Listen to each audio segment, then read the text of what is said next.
Buenas tardes, alumnos. Buenas tardes, profe. Buenas tardes, ingenieros. Buenas tardes.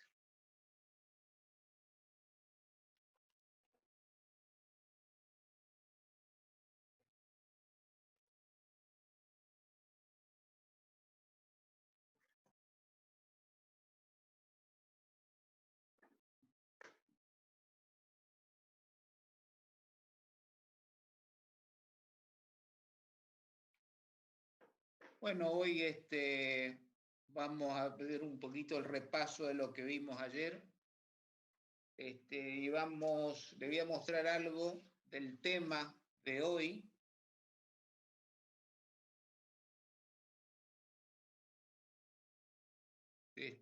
Hoy el tema era flexión, que por cuestiones particulares no puede estar dando clase el ingeniero Drelliman. Como este es un tema que lo tiene que dar él, voy a dar así una idea de cuál es el tema.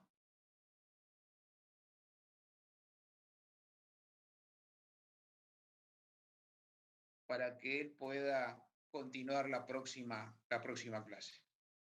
Entonces, vamos a dar un poquito de un video con referencia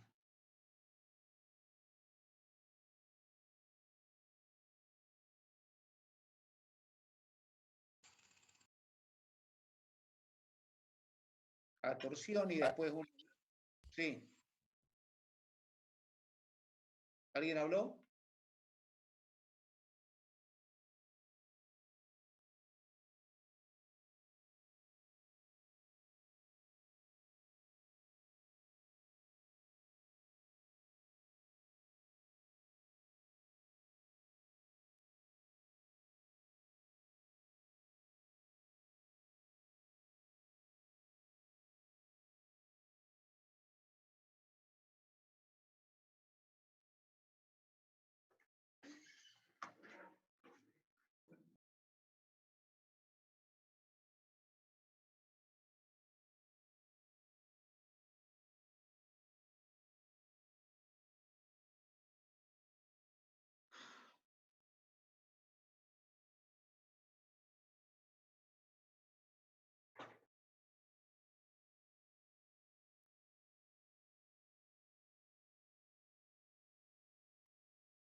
¿Llegan a ver esto, alumnos?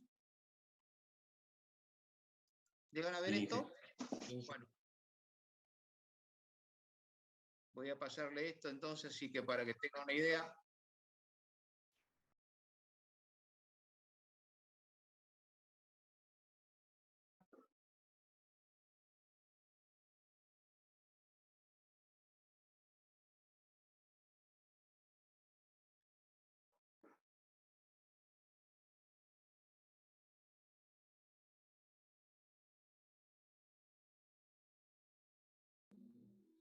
No se escucha, ingeniero. Ah, disculpen. Bueno, gracias por avisarme.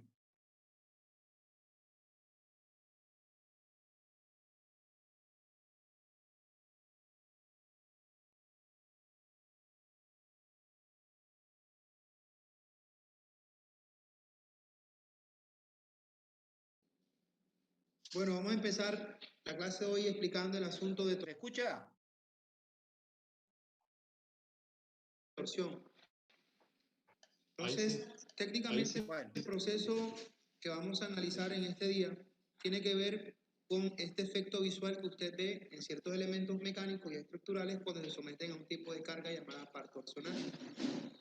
El par torsor es equivalente a multiplicar a la fuerza por la distancia. Es un concepto exactamente idéntico al que se usa para hablar de momento.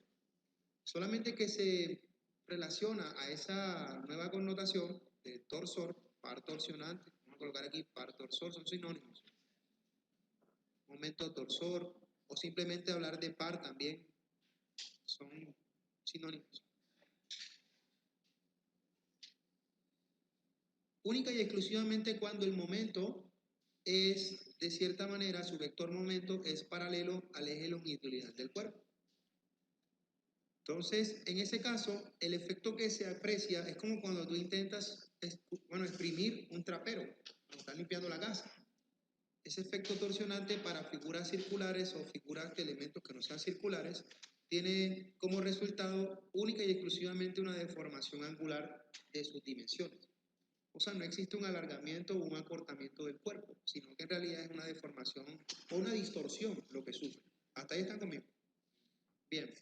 Entonces, esto también se aplica desde el punto de vista arquitectónico a algunas cosas que están en el mundo. Por ejemplo, este puente que está aquí, lo pueden ubicar en esta fuente, ya sea que vayan allá a Holanda o lo presionen desde aquí directamente. La que quieran va igual a salir. El puente tiene mucho reconocimiento a nivel mundial porque miren que su estructura tiene precisamente una forma como helicoidada, o sea, está distorsionada. Y es un ejemplo claro de lo que es un efecto torsionante. Vamos a ver si se la puedo mostrar desde acá.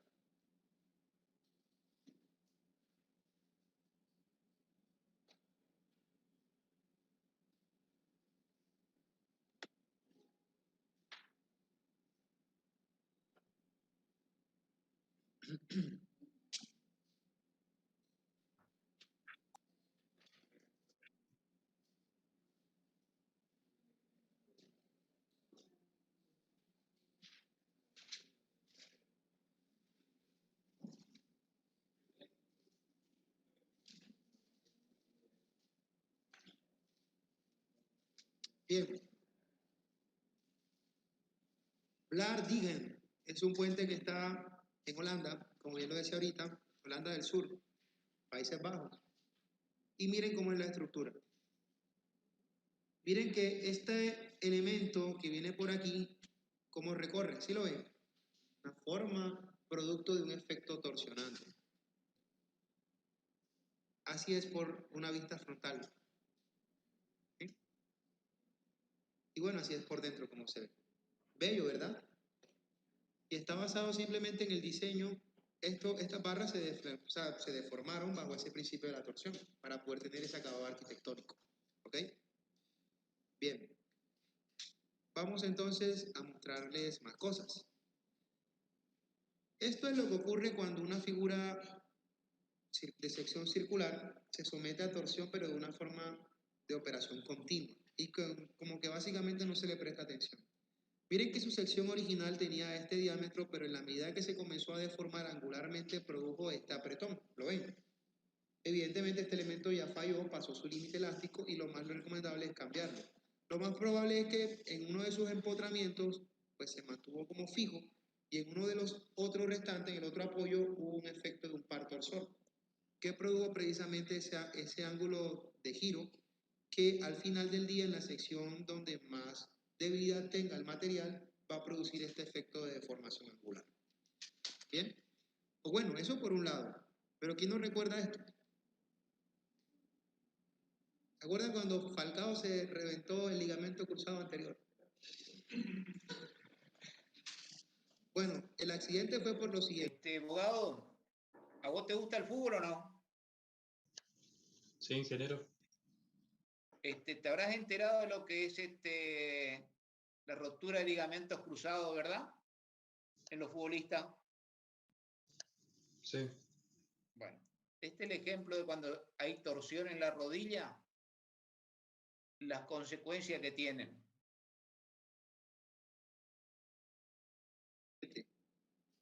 El defensa, creo que era de un equipo francés, alcanzó con su humanidad a sujetar la bota de Falcao. Y él en el movimiento, mientras se pasaba con el balón, él movió su torso. Se llama torso porque se tuerce, ¿ok? Torso, ¿sí me entienden? ¿O no? ¿No sabían eso? Supiste, sépanlo. Se tuerce. Entonces, como esto se quedó fijo y toda esta parte de su pierna rotó, el ligamento era la zona donde más fragilidad tuvo.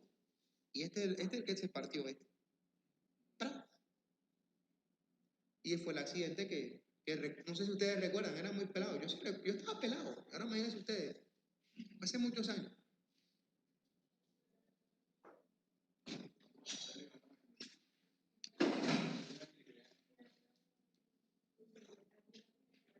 Bueno, les iba a hablar entonces de este tipo de elemento. Este es un resorte de torsión.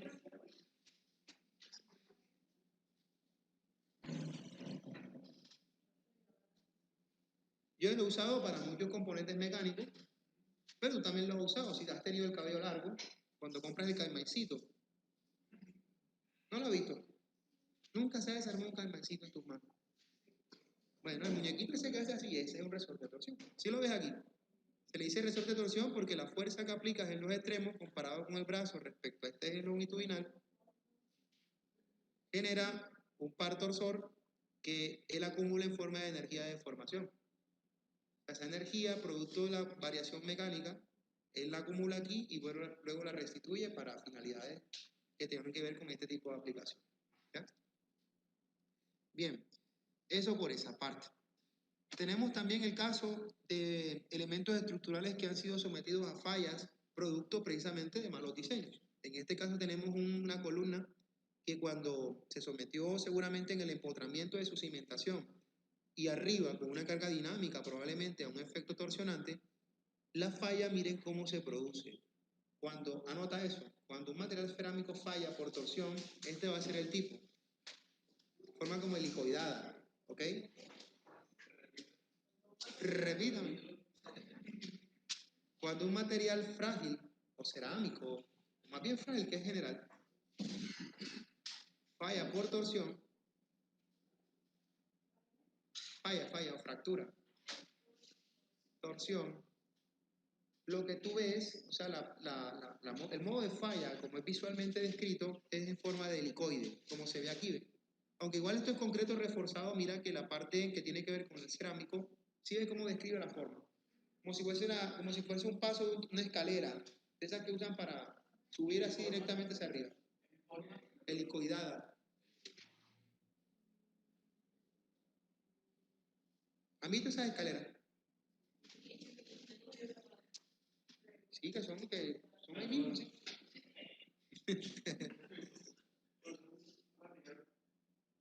Frágil, falla por torsión.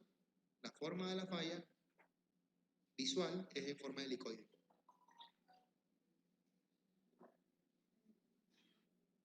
Entonces, en este caso, seguramente fue una carga asociada, no sé, de pronto los vehículos, el tonelaje estaba más de un lado que de otro, o de pronto fue una carga dinámica por el viento, en fin, pueden haber muchas causas raíces que provocaron este tipo de situación.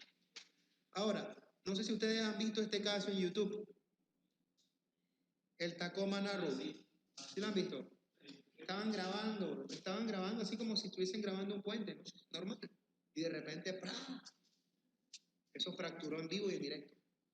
¿Por qué ocurrió esto? ¿Saben que esto fue por una ráfaga de viento? El viento. O sea, había una carga dinámica por esa condición de la velocidad que produjo con respecto a este eje que tenía la carretera, o más bien el puente. Ese puente tenía cerca de 1500 metros de luz, o sea, de distancia entre apoyos. Hizo que se rotara en este sentido. ¿Lo ven? Por eso es que ven que este lado está como más levantado que acá. Falló por torsión. Entonces reventó, las guayas evidentemente todo colapsó y cayó, pues ya terminó fracturado todo. En YouTube está, si quieren busquen. La caída del puente Tacoma Narrow. Este es el que vimos ayer, alumnos. Ese puente está ubicado en Washington, aquí de Washington. La semana pasada, ayer.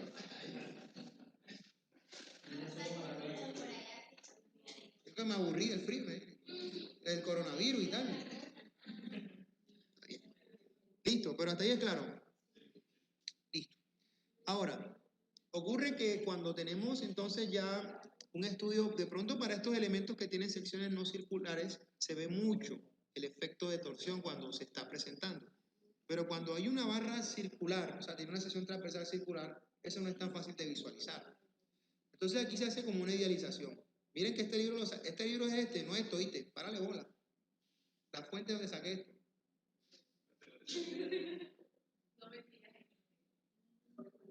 Este es mecánica de Hiver. Bien. Imagina que esto está aquí empotrado y que originalmente pues la barra está ahí quietecita. Si está quietecita, sus líneas geométricas que permiten generar esta malla se ven así, bonitas, como si nada. De repente, si yo le coloco un par torsor a este elemento, el par torsor va a producir unos reactivos en esta parte de acá, del empotramiento.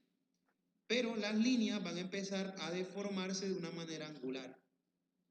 Es decir, que si nosotros pudiésemos ver esto desde el punto de vista de la deformación, en realidad se producen son distorsiones. Anota eso. Anota.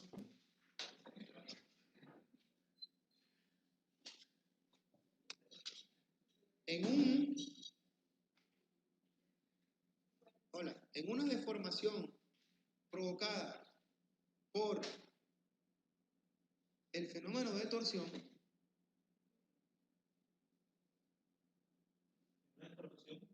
provocada por el fenómeno de torsión,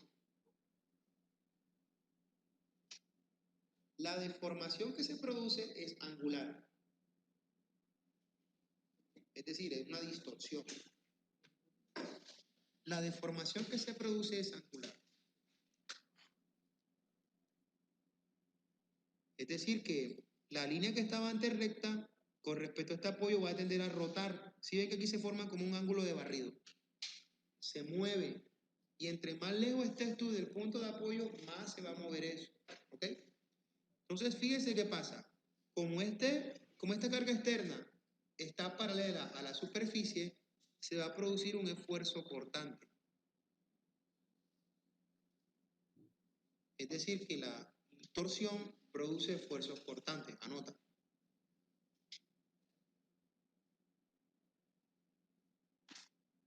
La deformación produce esfuerzo, perdón, el esfuerzo cortante es resultado de cargas torsionantes. ¿Right? Sí, torsionante. El esfuerzo cortante se produce por efectos de torsión. Por ahí va la jugada. Bien. Hola. Y, ojo, este efecto torsionante provocado por ese esfuerzo cortante generará deformaciones angulares.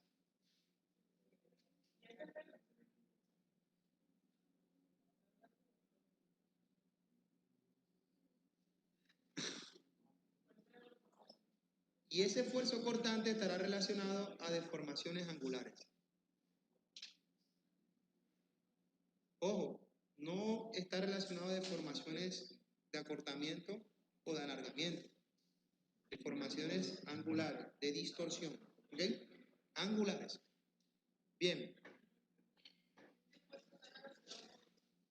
Deformaciones angulares, verlo aquí, verlo, O sea que el par torsor produce esfuerzos cortantes y los esfuerzos cortantes se asociarán a deformaciones angulares, es lo que quiero decir. Hay una fórmula matemática que correlaciona eso, así como cuando hablábamos de esfuerzo normal, que era multiplicado por el módulo de elasticidad y la deformación unitaria, ¿se acuerdan? También en este caso de las deformaciones angulares, los esfuerzos cortantes están relacionados a un módulo de rigidez cortante y a un ángulo de deformación o deformación angular.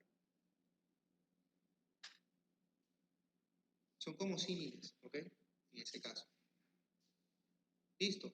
Entonces, eso por esa parte de la deformación que ocurriría en una sección circular. Entonces, viéndolo desde la perspectiva, cuando tenemos una sección circular, si no tenemos eso mallado, no se puede apreciar esa deformación que existe. Pero si tenemos una sección no circular dentro de un cuerpo, lo que se va a ver es como si fuese esta parte, como una cadena de ADN, ¿lo ven? O sea, es más probable apreciar el fenómeno de torsión en secciones no circulares que de pronto en una sección circular. ¿Me entienden lo que quiero decir? Es lo visual, es lo que se alcanza a ver. Bien. Vamos aquí un momentico a las formulaciones. Anoten estas tres fórmulas. Con estas tres fórmulas nos vamos a defender para los cálculos matemáticos que implican esta parte teórica del uso del fenómeno de torsión.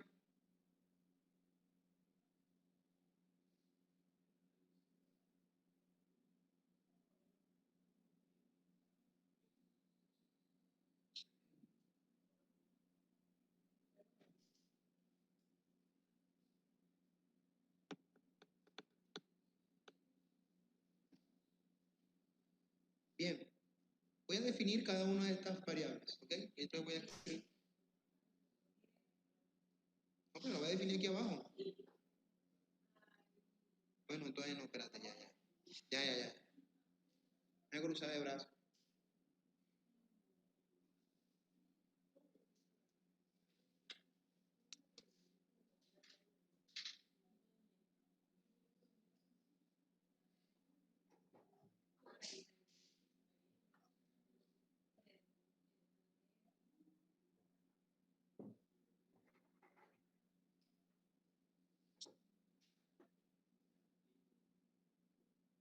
Listo.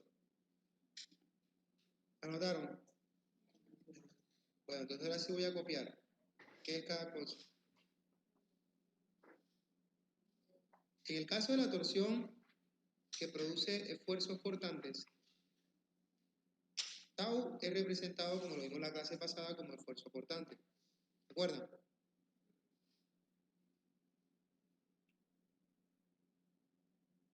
El T que ven aquí es el par torsor interno del material. Eso quiere decir, palabras más, palabras menos, que es lo que sufre el material, no lo que está afuera, lo que está él por dentro. El C se conoce como radio de giro.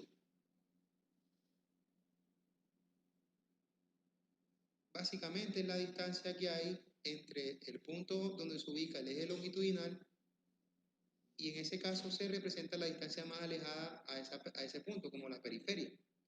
Se le dice C porque en realidad pues, pueden haber torsión para elementos circulares y no circulares.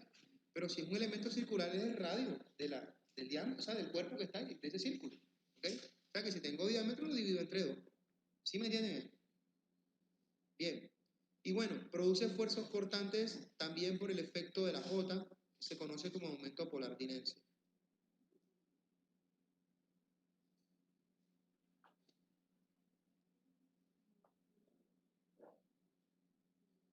El momento polar de inercia no es más que una relación matemática que correlaciona el momento polar que tiene la sección con respecto a dos ejes coordenados, sino que en este caso se utiliza un teorema de Pitágoras para representarlo.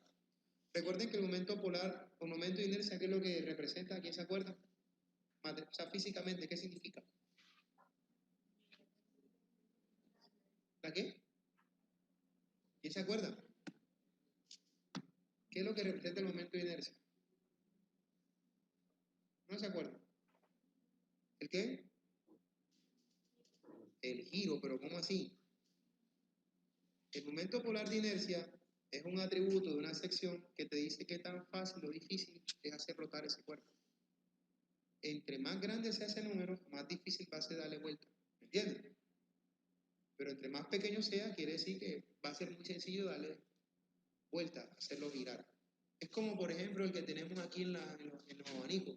Ese momento polar de inercia de esos álabes o de todo el rotor es bajo. Nomás lo tocas y da vuelta enseguida, porque está alineado, está apoyado. ¿Me entiendes? Entonces tiene que ver con eso. Bien. Entonces, por eso debe estar en esta fórmula, porque entre más grande sea, evidentemente menos esfuerzos cortantes va a sufrir.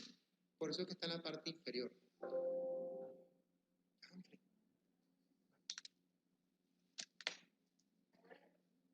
Bien, entonces tendríamos estas definiciones formales en este caso. Bueno, yo decía por este lado que hablábamos de radio de giro como condición máxima, y miren ustedes, si yo saco elementos diferenciales de ese material circular en esta parte de aquí, los esfuerzos cortantes son los que irían como cortando al material, y si esto de hasta aquí representa esta cara posterior, miren cómo se va. En la medida de que este elemento se aleje más y tú lo estés analizando con respecto a la periferia, el esfuerzo cortante va a aumentar. Y se confirma con esta variación lineal de que entre más grande sea ese brazo como de palanca, ese radio de rotación, más grande va a ser ese esfuerzo cortante. Por eso es que aquí arriba, aquí en la periferia, es donde vamos a conseguir ese indicador en su expresión de mayor magnitud. Por otro lado, también tenemos la ecuación que hace referencia a la deformación angular. La deformación angular estaría definida por estos dos factores que vemos acá. Bien se puede utilizar esta técnica o esta de acá. Claro, evidentemente la de abajo es mucho más sencilla, pero la de acá arriba se emplea en situaciones donde hay variaciones del torque con respecto a la posición. Casos comunes de ese tipo de situaciones, pues los vemos como, por ejemplo, cuando hacen perforaciones de suelos para encontrar agua. Un pozo de agua, sí, no, sí, que hace un hueco. Bueno, entre más largo sea el palo o el eje que está tratando de perforar el suelo, va a encontrar por esa superficie que está haciendo contacto mayor restricción en el suelo. Entonces, entre más profundo sea, va a haber más variación en el torque y por tanto la máquina va a tener que sentirse más esforzada. También lo sabemos cuando tenemos tanques de agitación industrial. No sé si conocen esos tanques, no sé si conocen los agitadores industriales, no. A ver si se los puedo conseguir por acá. Con el muñequito, se me fue. Ya me lo iba a pasar. Bueno, mira, este es un tanque industrial, ¿sí lo han visto? De agitación. Tiene un motor, el motor tiene un sistema de transmisión y por último está acoplado a unos ejes. Si este material que está por aquí, un fluido, sea viscoso o no, entre más viscoso sea va a tener más oposición precisamente a fluir. Entonces, si eso es viscoso, en la medida que este eje profundice más, aquí en el fondo va a tener mayor restricción para rotar que como está acá arriba. Entonces, hay una variación del torque interno que el material sufre desde donde nace el proceso, aquí en esta parte de aquí, de rotación hasta acá abajo. Entonces, cuando hay esos casos, hay que utilizar esta fórmula de acá, esta de aquí. Cuando no hay esos casos, que son de pronto los más sencillos, se utiliza esta de acá. ¿Quiénes son cada uno de esos factores? Ya lo vamos a definir. Por ejemplo, este ángulo sí representa el ángulo de deformación.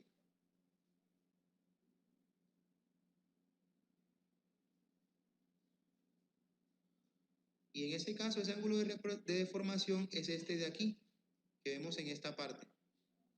¿Lo ven acá? Es decir, antes estaba así, pero como se sometió a un par torsor, esta línea terminó acá abajo, ¿ok? Entonces, ese barrido es el que representa ese ángulo, ¿ok? Y si gira contra las manecillas del reloj es considerado positivo. ¿Se acuerdan? ¿O no se acuerdan de eso? Bueno, la T que vemos acá es el par torsor interno. ¿Qué sufre el material?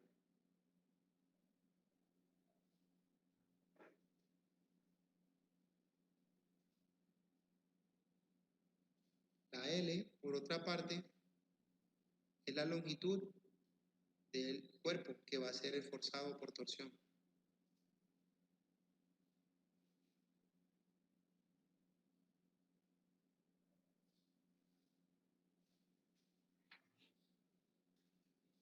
¿Qué es la J?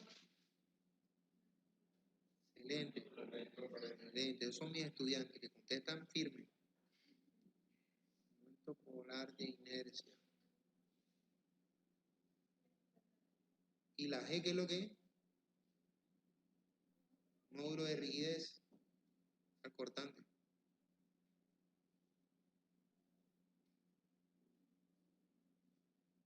Ese módulo se consigue en tablas, es una propiedad mecánica, ya existe. O sea, uno tiene que inventarla, nada más buscar la tabla y ahí está. ¿Ok? Listo. Por este lado se usa lo mismo, solamente que en este caso, bueno, aquí tenemos un GX, una JX, perdón. A veces tenemos la condición de elementos que son cargados a torsión que no tienen la sección constante. Entonces de pronto sean, por lo menos, aquí tenemos un cilindro, pero a veces pueden haber casos de, no sé, ¿qué tal si ponemos como un cono? Entonces el área transversal varía con respecto a la posición X.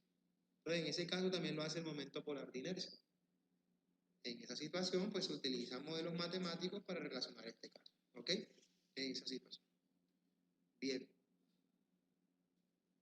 Hasta ahí todo claro. ¿Copiaron todo?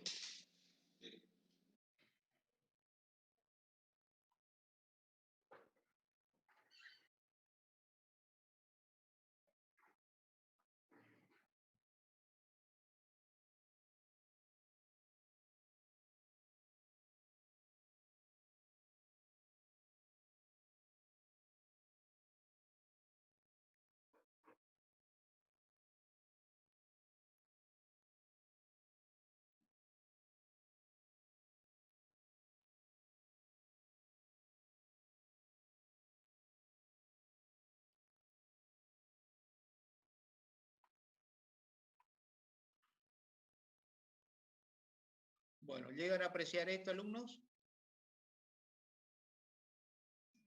Sí. Bueno.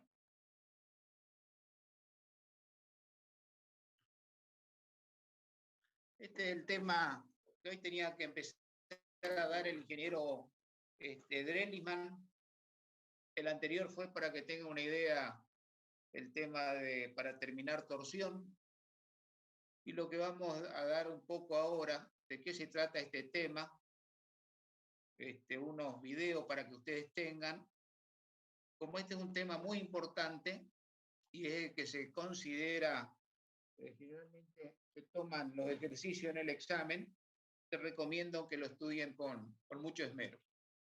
Bueno, en este caso, el concepto es el siguiente: este es un cuerpo, está empotrado, libre, tiene dos apoyos simples, es una viga de eje recto de sección constante, que tienen un momento torsor y cargas P1 y P2, y queremos analizar qué pasa en la sección MM.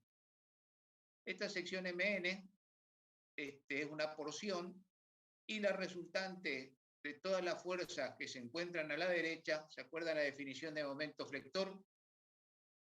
Aparecen un momento y una fuerza R. Esta fuerza R y este momento, la fuerza R una fuerza resultante, el momento también un momento resultante. La fuerza y el momento resultante admiten componentes según las direcciones de la pieza y componentes en la sección de la pieza. Entonces, fíjense, esta resultante R, vamos a tener una normal a la sección y una tangencial a la sección. Esta, digamos, RZ me da un esfuerzo normal, R' me da un esfuerzo de corte, y este esfuerzo de corte podemos tener el sentido del eje de las X y sentido del eje de las Y. Y el momento me origina un momento torsor según el eje Z, si este es el eje Z, este el eje X y este el eje Y, y el momento M, este momento M, me origina un momento flector. Este momento flector puede tener una componente según el eje X y el eje Y. La fuerza y el momento resultante admiten la fuerza y el momento resultante admiten componentes según las direcciones del eje de la pieza y componentes en el plano de la sección. Si tenemos una viga, una flexión en viga de eje recto, sección constante, el estado genérico que no produce momento torsor, tenemos un diagrama de momento flector, un diagrama de esfuerzo de corte y un diagrama de esfuerzo normal.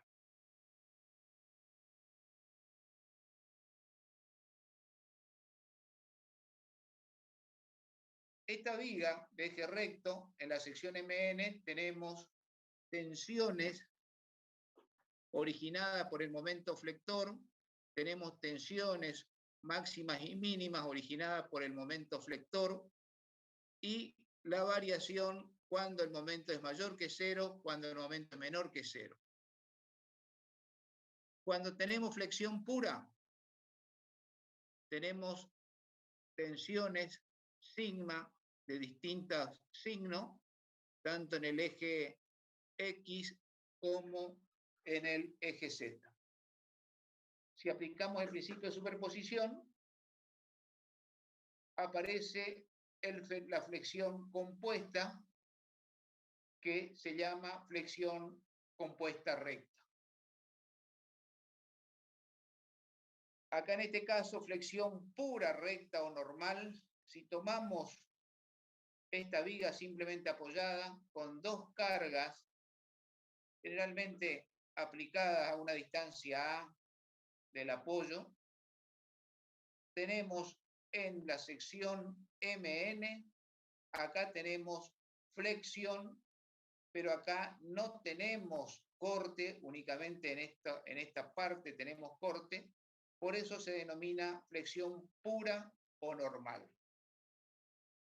Esta flexión pura, recta o normal, si analizamos una determinada área, vamos a tener tensiones según los ejes tau ZI y tau ZX, que me van a producir una deformación si analizamos la sección 1,1 y 2,2 separada a una distancia infinitamente próxima, diferencial de Z. Esta curvatura me va a producir esta variación de sección y a una distancia ρ vamos a tener un ángulo que vamos a llamarle diferencial de phi. La altura es h, la altura de la viga en consideración,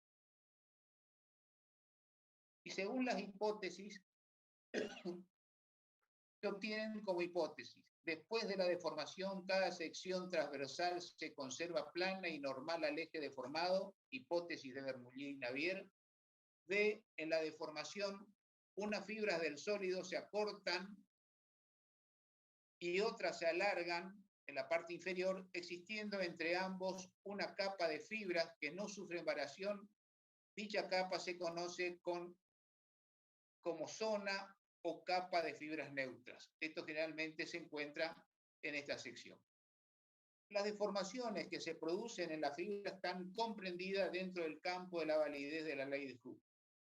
Al mantenerse planas las secciones, no pueden originarse distorsiones en los elementos de la misma y en consecuencia, por ser tau igual al módulo de elasticidad transversal G por el ángulo de distorsión alfa, no existen tensiones tangenciales. Acá tenemos este análisis de esta porción, tenemos ρ, que se llama diferencial de Phi giro relativo entre ambas secciones, esto que está acá, o centro de curvatura de la pieza deformada, ρ, radio de curvatura de la fibra del eje neutro, MN, la sección considerada, capa de fibras neutras, NN, intersección de capa de fibras neutras con la sección, esta que está acá, AB, fibra en estudio. Esta que está acá, AB, fibra en estudio.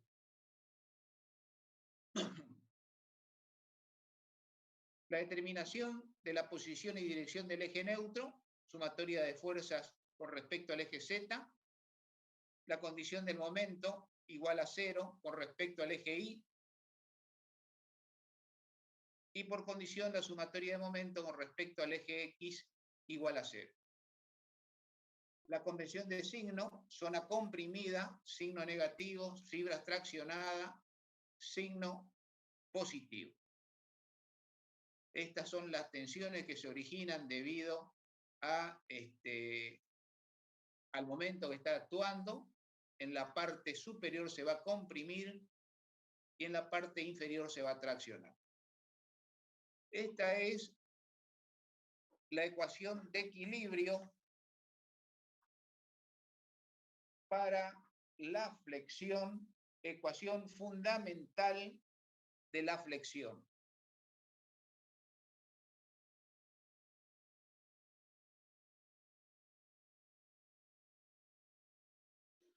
El módulo resistente es igual, la tensión máxima es igual al momento sobre el módulo resistente mínimo. Esto también se suele denominar la fórmula del espejo. Bueno, esto es más o menos los temas que va a dar el ingeniero Drelliman. Acá son los distintos módulos resistentes para las distintas secciones rectangular, circular,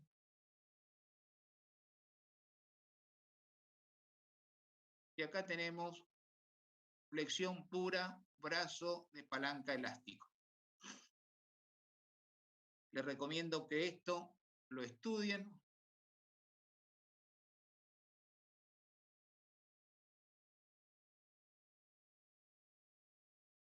Y yo voy a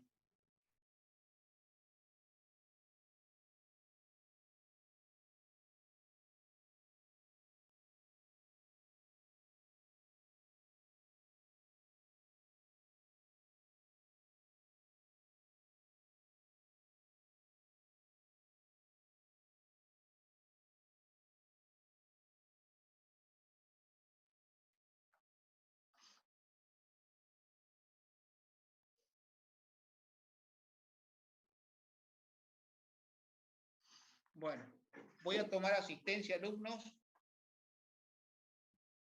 Pongan las... Salina Norma. Salina Norma. Sanín. Sanín. Presente, profe. Bueno. ¿Me escucha? Sí, lo escucho. ¿Me aparece en escena, Sanín? No me anda la cámara en esta computadora. Bueno, Villalba Cari. Villalba Cari. Presente, profe.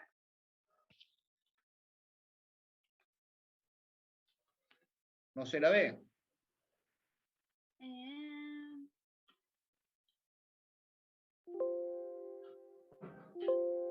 Ahí veo, profe.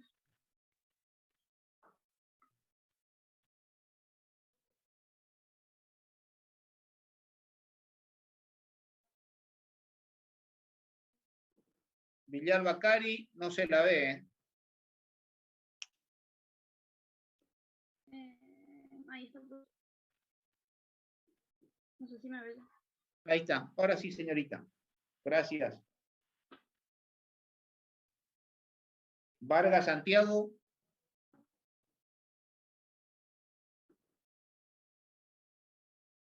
Sugasti. Presente, profe. Gracias. Sotier.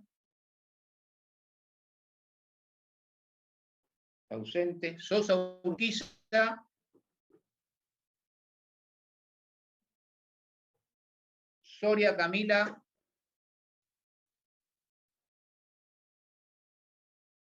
Presente, profe. No.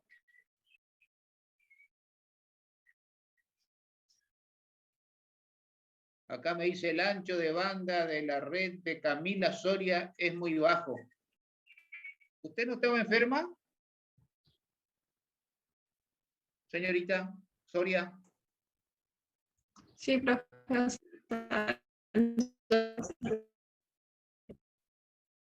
Sí, profe. ¿Sabe qué? Ayer quedamos con que me manda un certificado, me escanea para poder justificar su existencia? ¿Me escuchó?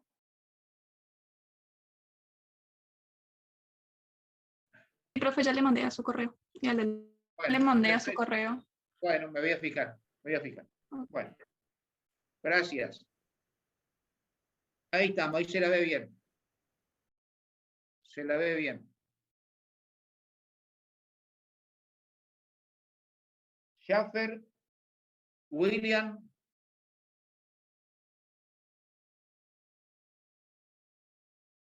Sanabria, Jorge, Fabián.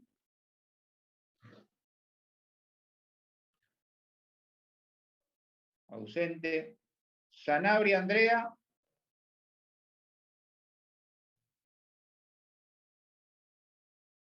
Gracias, Andrea. Salina, Diego, Saúl. Ausente. Salcedo, Claudia.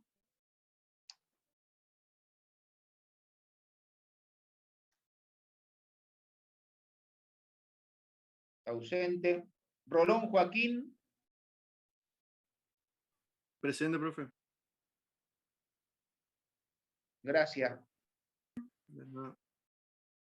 Rolón, Eva. Presente, profesor. Gracias. Gracias, señorita. Reynosa, Lucas, Isinio. Ausente. Puyol, Gustavo, Javier. Presente, ingeniero. Gracias. Paz, Adrián. Presente, ingeniero. Gracias. Parolini. Presente.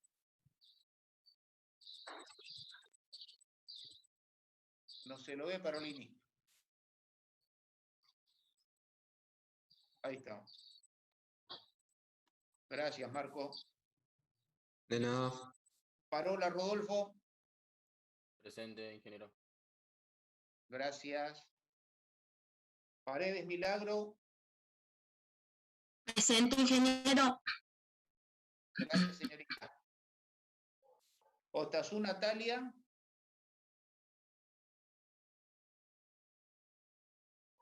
Otazú, Natalia. Olmedo, Laura.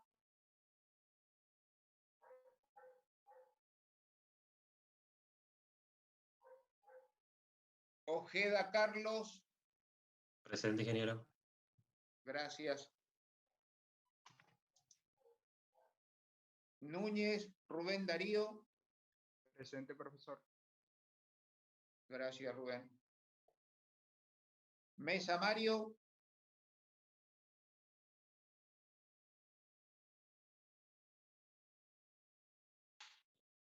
Mesa, Axel.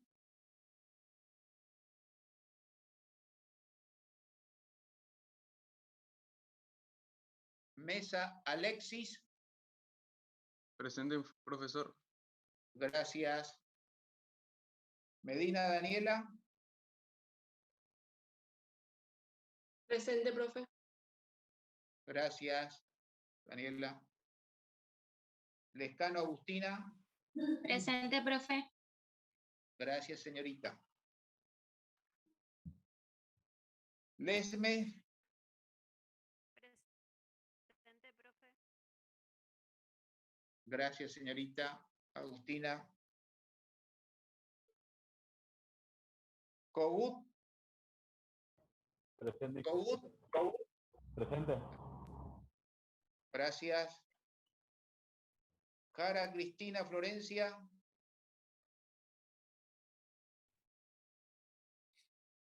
Jara, Axel, Humberto.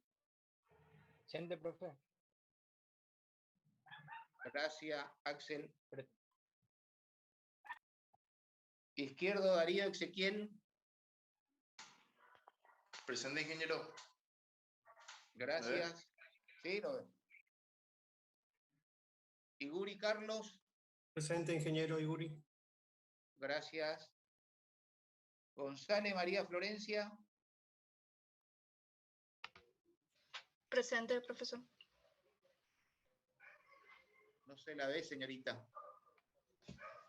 Ahí se ve, profe. Ahí estamos. Gracias, María.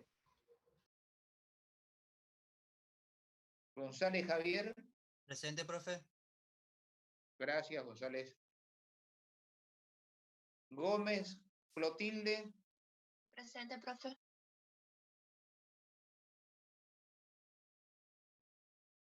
¿Qué pasó? ¿Me puso un gato?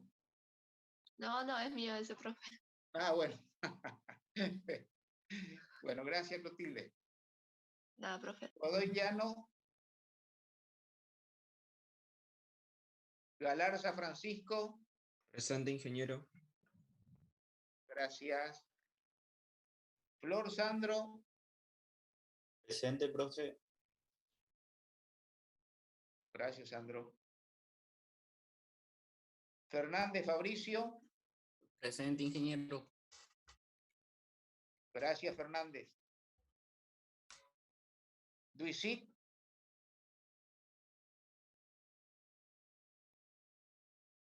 Delgado Gonzalo.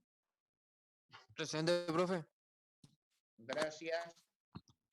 De nada. Cosio Lautaro. Presente, profe. Gracias. Correa Martín. Presente, profe. Presente.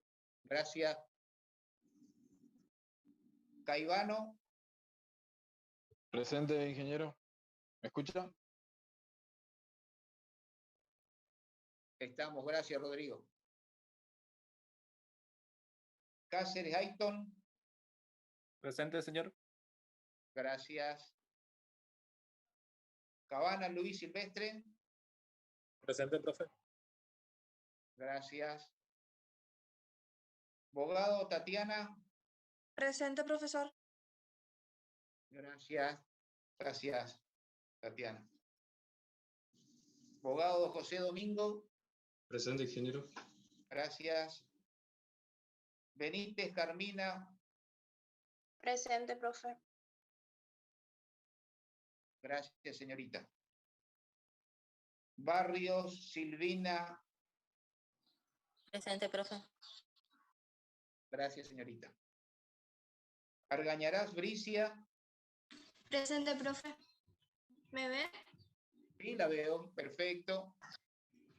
¿Cómo anda, General Belgrano? ¿Bien? Bien, profe. Bueno. Arca. Arca. Presente. Aquí. ¿Me ve? Ahí sí. Ahí, señorita. Gracias. Gracias. Aquino Karina. Presente, profe. Gracias, señorita. Salinas Norma. Salinas Norma. Ausente. Bueno, voy a tratar de darle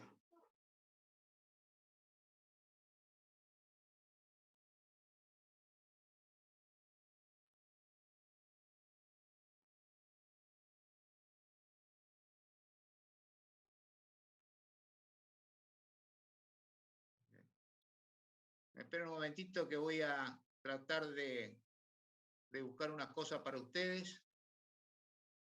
Acá está.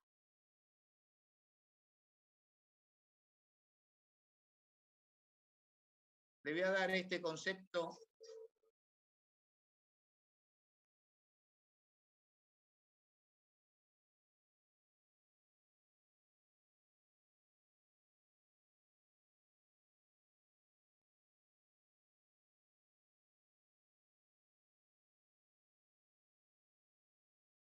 A ver, son las tensiones ¿Escuchan, que verdad? aparecen cuando tenemos un momento flector.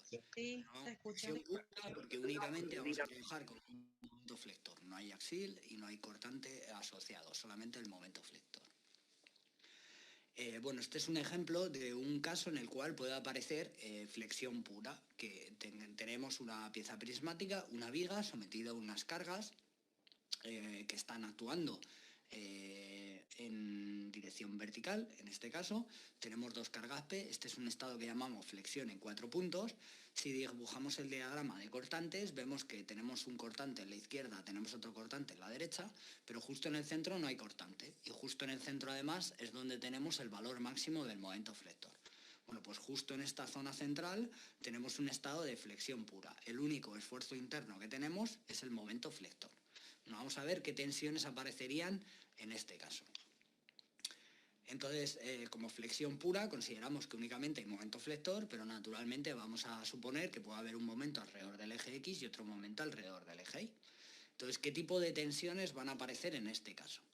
Bueno, pues las tensiones que aparecen en este caso únicamente son tensiones en dirección Z, en la dirección longitudinal de la directriz, en dirección perpendicular al plano de la sección o en dirección perpendicular al plano de la rebanada. De modo que la tensión en dirección X, la tensión en dirección Y y todas las tensiones tangenciales vamos a asumir que son cero.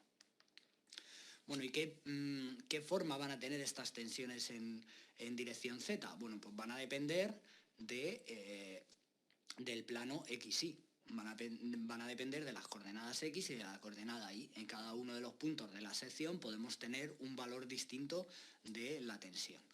¿Y qué forma va a tener esta función de la tensión que depende de X y de Y? Bueno, pues va a tener esta forma que veis, una constante que llamamos A multiplicada por la coordenada X, otra constante que llamamos B multiplicada por la coordenada Y, más otra constante que vamos a llamar C. ¿Por qué asumimos esta función y no cualquier otra? Porque esta función pues, va a cumplir automáticamente las ecuaciones de compatibilidad. Si queréis más detalles de cómo aplicarlo, pues tenéis los apuntes que lo podéis consultar.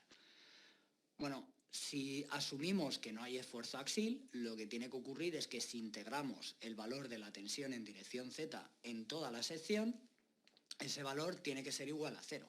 Esa integral tiene que dar 0 porque el esfuerzo axial es 0. De modo que si hacemos esa integral no tenemos más remedio que asumir que la constante C va a valer 0. ¿Cómo calculamos las constantes A y B? Bueno, pues vamos a hacer un equilibrio de momentos alrededor del centro de gravedad. Si hacemos un equilibrio de momentos alrededor del centro de gravedad, por un lado tendremos que integrar el momento producido por las tensiones en cada punto, que es este producto vectorial, y por otro lado tendremos el momento alrededor del eje X y el momento alrededor del eje Y. Si sustituimos el valor de la tensión por esta función que hemos supuesto, A por X más B por Y, pues podemos despejar y obtenemos los valores de estas dos constantes, el valor de A y el valor de B. Y son estos valores que veis ahí, que dependen de los momentos flectores aplicados en el eje X y en el eje Y, y de los momentos y de los productos de inercia. Bueno, ¿qué resultado queda final? Pues tenemos que la tensión alrededor del eje Z sería el momento alrededor del eje X por esta constante que depende de los productos de inercia y depende de la coordenada X y de la coordenada Y. Y el momento alrededor del eje Y también está multiplicado por otro valor que también depende de los momentos y productos de inercia y también, por supuesto, de la coordenada X y de la coordenada Y. Es decir, como regla general, si yo aplico un momento alrededor del eje X, el valor de la tensión va a depender tanto de la coordenada X como de la coordenada Y. Y exactamente igual si aplico un momento alrededor del eje Y. Pero ¿qué ocurre si existe algún plano de simetría en la sección? Si existe algún plano de simetría en la sección, lo que ocurre es que el producto de inercia es igual a 0. Y si en esa ecuación sustituimos el producto de inercia por 0, se nos simplifica y nos aparece esta otra ecuación. En esta ecuación lo que tenemos es que la tensión alrededor del eje Z sería el momento alrededor del eje, la tensión en dirección Z sería el momento alrededor del eje X, multiplicado por la coordenada Y entre el momento de inercia alrededor del eje X. Es decir, la tensión producida por un momento alrededor del eje X solo depende de la coordenada Y. Y exactamente igual, el momento producido alrededor del eje Y solamente produce tensiones que dependen de la coordenada X. De modo que se simplifica bastante todo si tenemos una sección simétrica. Aquí vemos un ejemplo en el que tenemos una sección rectangular y únicamente tenemos un momento alrededor del eje X. Si solamente tenemos un momento alrededor del eje X y encima es una sección simétrica, tenemos esta distribución de tensiones en la cual tenemos que los valores varían únicamente con la coordenada y, de modo que contra más nos alejamos del centro de gravedad en dirección vertical, más aumentan las tensiones, en este caso con valor positivo, y contra más nos alejamos hacia abajo, más aumentan las tensiones con valor negativo. Es decir, las tensiones van a ser proporcionales a la coordenada I. Valores positivos de la coordenada I nos van a dar tensiones de tracción, valores negativos de la coordenada I nos van a dar tensiones de compresión. Es muy importante que os fijéis en esto, en qué valores de la coordenada I nos dan tensiones de tracción y cuáles nos dan tensiones de compresión, a la hora de saber qué criterio de signos vamos a utilizar para los momentos. Si el momento que estamos aplicando es positivo o negativo, nos generará tensiones de tracción arriba o abajo.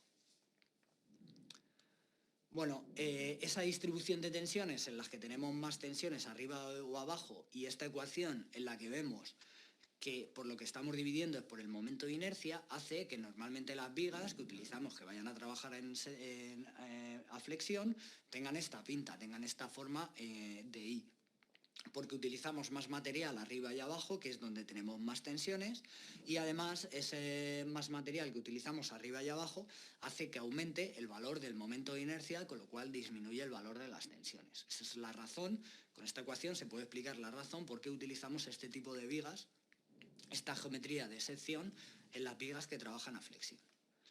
Y en otro tipo de estructuras se utilizan paneles sándwich. En los paneles sándwich ocurre lo mismo. Tenemos un material rígido y resistente en la parte de arriba y en la parte de abajo que aumenta el momento de inercia y que es la zona donde van a aparecer las tensiones mayores. Y en la zona central colocamos un núcleo que lo que hace es reducir el peso total de la estructura. Un núcleo de baja densidad que no va a estar sometido a tensiones grandes y cuya función es separar las placas de arriba, la piel superior y la piel inferior, para aumentar su momento de inercia. ¿Cuál va a ser la distribución de deformaciones? Pues si asumimos que estamos en un régimen elástico lineal, si tenemos una distribución lineal de tensiones a lo largo del eje Y, pues también vamos a tener una distribución lineal de deformaciones. Las deformaciones van a ser proporcionales a las tensiones y la constante de proporcionalidad es el módulo de elasticidad o módulo de Young. ¿Cómo se está deformando una viga cuando aplicamos un momento flector? Bueno, pues si nos fijamos en dos caras que sean perpendiculares a la directriz, dos caras que son planas, después de deformarse, lo que estamos haciendo, asumiendo estas hipótesis con las que estamos trabajando para que nos salgan estos valores, lo que estamos asumiendo es que estas caras, después de la deformación, van a seguir siendo planas. Van a seguir siendo planas y únicamente lo que van a hacer es rotar. De modo que, en este caso, en la parte de arriba tenemos compresión, en la parte de abajo tenemos tracción. Aquí tenemos otra imagen donde vemos una pieza en la que hemos pintado una malla. Después de deformarlo, estas líneas que antes eran perpendiculares a la directriz siguen siendo perpendiculares a la directriz. Lo único que ha variado es el ángulo que forman, porque ha girado la directriz, pero siguen siendo rectas. Un valor muy importante que nos va a guiar de cuál es el estado tensional en una sección es calcular cuál es su fibra neutra, su eje neutro. Entonces, cuando trabajamos con una sección genérica en la que no tiene por qué haber ningún eje de simetría, lo que hacemos para calcular la fibra neutra son los puntos aquellos en los cuales la tensión en dirección z es cero. Pues igualamos la ecuación total a cero. Y entonces, si igualamos la ecuación total a cero, vemos que la fibra neutra, que lo vamos a definir como una recta que va a pasar por el centro de gravedad, porque en el centro de gravedad la tensión va a ser cero, pues esta recta que definimos como la pendiente entre Y y X, pues va a depender de los momentos que se estén aplicando y naturalmente de los momentos y de los productos de inercia. Si los ejes X e Y fueran ejes principales de inercia, es decir, si el producto de inercia fuera cero, pues esta sería la fibra neutra que tenemos. Y entre X es igual al momento alrededor del eje Y por el momento de inercia alrededor del eje X, dividido entre el momento alrededor del eje X por el momento de inercia alrededor del eje Y. Naturalmente, si uno de los momentos es cero, pues la fibra neutra va a ser o horizontal, en el caso de que solo tengamos momento alrededor del eje X, o vertical si solo tenemos momento alrededor del eje Y. Pero siempre asumiendo que tenemos un eje principal de inercia. Porque fijaros que en el caso general, Si solamente tenemos un momento alrededor del eje X, pero el producto de inercia no es cero, la fibra neutra no va a salir horizontal, va a tener una cierta inclinación. Entonces es importante tener estos detalles en cuenta. De modo que es horizontal cuando solo tenemos un momento alrededor del eje X si tenemos un eje de simetría, si no, no se cumple esto. Bueno, y lo que vamos a hacer ahora es un pequeño ejemplo. Tenemos una estructura que es una viga apoyada en la cual tenemos una serie de cargas. Tenemos una carga uniformemente distribuida de valor 20 kN y una carga puntual de valor 50 kN. Una sección rectangular, aquí tenéis el valor del canto y del ancho, y lo que nos proponemos son calcular las tensiones normales máximas que aparecerían en esta viga. Así que darle a la pausa, intentar calcularlo. Esto no solo sirve para aplicar cómo calcular las tensiones, sino que también os va a servir de recuerdo de la parte de resistencia de materiales, de cómo calculábamos momentos flectores y cómo calculamos las reacciones. Después de darle a la pausa y de intentar calcularlo, le volvéis a dar al play y veis la solución. ¿Qué tal? ¿Lo habéis conseguido? Bueno, tanto si lo habéis conseguido como si no, el hecho es que lo hayáis intentado. Si lo habéis intentado, cuando veáis ahora la solución, os va a resultar mucho más útil que si simplemente la veis sin haberlo intentado previamente. Bueno, lo primero que tenemos que hacer es calcular las reacciones y a partir de las reacciones calcular los diagramas de cortantes y diagramas de momentos flectores. En el diagrama de cortantes pues vemos que tenemos un valor máximo justo en la reacción en A, que es la reacción mayor, porque la carga de 50 kN está desplazada hacia la izquierda. Y ese sería el momento donde tendríamos el mayor esfuerzo cortante. Pero como nos estamos centrando en las tensiones normales, vamos a fijarnos únicamente en el diagrama de momentos flectores. En el diagrama de momentos flectores lo que vemos es que el valor del momento máximo que tenemos es 160,4 kN. Ese es el valor del momento máximo. Bueno, pues las tensiones normales máximas van a aparecer justo en ese punto. Entonces nos vamos a olvidar del resto del diagrama de momentos flectores y nos vamos a quedar con este dato. El máximo momento flector es 160,4 kN. Bueno, pues a partir de ahí vamos a trabajar con nuestra sección rectangular. Calculamos el momento de inercia. El momento de inercia de una sección rectangular es muy sencillo, es un 12avo del ancho por el canto al cubo. Y la tensión máxima, por lo tanto, sería el momento aplicado dividido entre el momento de inercia por el mayor valor de la coordenada I. Si nos vamos a la parte superior, tendríamos el mayor valor de la coordenada I, y si nos vamos a la parte inferior tendríamos el menor valor de la coordenada I, y por lo tanto tendríamos los mayores valores de las tensiones normales. Bueno, ahora viene la duda. ¿Cuál es el valor del momento flector? El valor del momento flector, hemos dicho que era 160,4 kN, pero ¿es positivo o es negativo? Bueno, pues aquí viene, este es el momento en el que tenemos que pensar un poco cómo aplicar las ecuaciones. Si nos fijamos en este diagrama de momentos flectores, lo que vemos es que debido a la deformación de la viga vamos a tener compresión en la parte superior y tracción en la parte inferior. Entonces, si nos vamos a nuestra ecuación, sabemos que para valores positivos de la coordenada I yo tengo que tener compresión. Entonces, para que esta expresión me dé valores de tensión negativos para valores positivos de la coordenada I, tengo que introducir un valor negativo del momento flector. De modo que a este momento flector le vamos a poner un signo menos delante. De modo que en la parte superior tengo el mayor valor de la tensión de compresión, que son menos 8,9 megapascales, y en la parte inferior tengo el mayor valor de la tensión de tracción, que son 8,9 megapascales.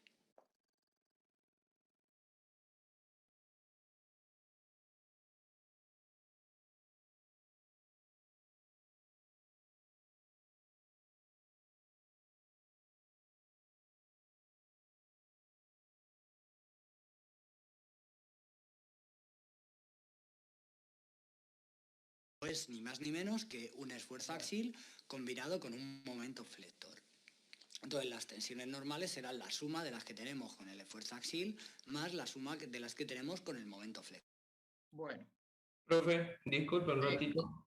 Soy Vargas. De hecho, un esfuerzo axial aplicado en el centro de gravedad más un momento flector. Bueno. Profe, le quería preguntar más si ya tomó asistencia. Porque hace un rato ya tomé asistencia ya. Me fui al baño y cuando volví ya estaba puesto el video. Le quería comentar eso nomás, por si quieres. ¿Cómo decís ¿Quién es que está hablando ahí?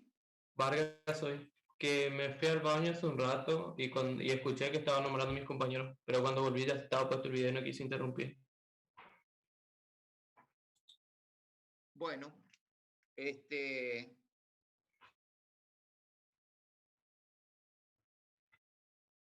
bueno, alumnos, hasta acá era para no perder el día.